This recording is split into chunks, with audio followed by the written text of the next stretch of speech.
तो बच्चों, आज मैं तुम्हें सुनाने वाली हूँ एक ऐसी कहानी जिसमें है खिचड़ी, चालाकी और ढेर सारा हंगामा। शाम का सुनहरा समय था। जंगल की फिजा में ठंडी हवा के झोंके बह रहे थे और मिट्टी से सूंधी सूंधी खुशबू उठ रही थी। पर आज जंगल में कुछ अजीब सी हलचल थी, जैसे खिचड़ी के साथ कोई बड़ी साजिश पक रही हो। ढोलू और भोलू अपने अपने घर में मस्त होकर घी टपकती खिचड़ी बना रहे थे। उसकी हांडी से इतनी घी की खुशबू आ रही थी कि पास बैठे मच्छर भी पैर धोकर खाने के मूड में थे। उधर भोलू ने मूंग की दाल, हरी मिर्च और नींबू का इतना जानदार तड़का मारा कि उसकी हांडी से खुशबू नहीं, डीजे वाली महफिल उठ रही थी। दोनों दोस्त एक दूसरे को कॉल कर रहे थे।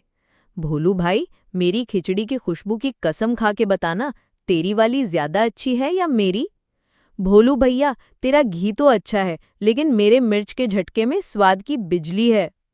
दोनों ने तय किया, चलो रात को एक दूसरे के घर जाकर टेस्ट करेंगे। और तभी एंट्री होती है कालू लोमड़ी की।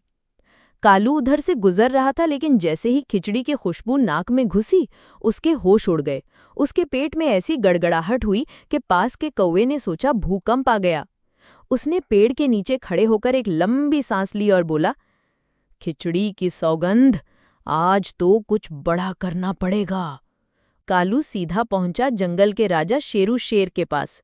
शेरू उस समय सिंहासन पर बैठे उबासी लेते हुए जंगल टीवी पर शेरू सीरियल देख रहा था। राजा जी, कालू फुसफुसाया, एक खुराफाती आइडिया है। ढोलू और भोलू खिचड़ी बना रहे हैं। चलो, ढोलू और भोलू की खिचड़ी चुपके से हम खा लेते हैं और बाद में बोलेंगे कि भूत खा गया। शेरू ने अपनी जम्हाई रोकी, आंखें चौड़ी की और बोला, कालू, तू तो बड़ा खतरनाक निकला, मजा आएगा, चलो शुरू करते हैं। पर जासूसी के उस्ताद शग्गू बंदर की एंट्री से खेल पलट गया। शग्गू उस समय उल्टा लटक कर बंदर इंस्टा रील्स बना रहा था कि कानों में कालू और शेरू की फुसफुसाहट पड़ गई और उनकी सारी बातें सुन लिया।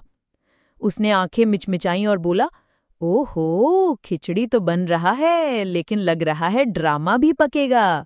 शग्गू फटाफट ढोलू भोलू के घर पहुंचा और एक घर में आधी खिचड़ी जुम जुम जुम जुम करके चट्ट कर गया। दूसरे घर में एक कागज छोड़ा जिस पर लिखा था, सॉरी यार, टेस्टिंग पर्पस ओनली, शग्गू। अब कालू और शेरू चुपके से घर में घुसते हैं, मिशन पे रेडी। वो धीरे धीरे अंदर पहुंचे, एक दूसरे को इशारा किया, मुंह पे उंगली रखी, श्श श्श। पर अंदर पहुंचते ही दोनों के चेहरे लटक गए। हांडी खाली और थाली में जली हुई खिचड़ी। शेरू के आंखों से आंसू निकलने ही वाले थे।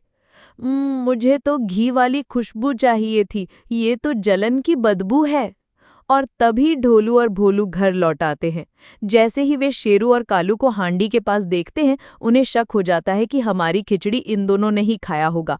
बिना पूछे बोल पड़ते हैं, चोर, राजा हो या लोमड़ी, खिचड़ी चोर को नहीं छोड़ेंगे।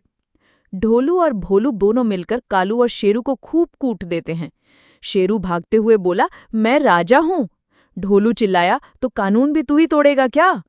शग्गू दूर एक टहनी पर बैठा पेट पकड़कर हंस रहा था और बोला, सीन तो मजेदार था भाई, अब अगली बार बुलाना खिचड़ी पार्टी में। कहानी का मजेदार सबक क्या? जो खिचड़ी चुपके से खाए वो खुद ही तले में जल जाए। दोस्ती जरूरी है, पर शग्गू से होशियारी भी जरूरी है।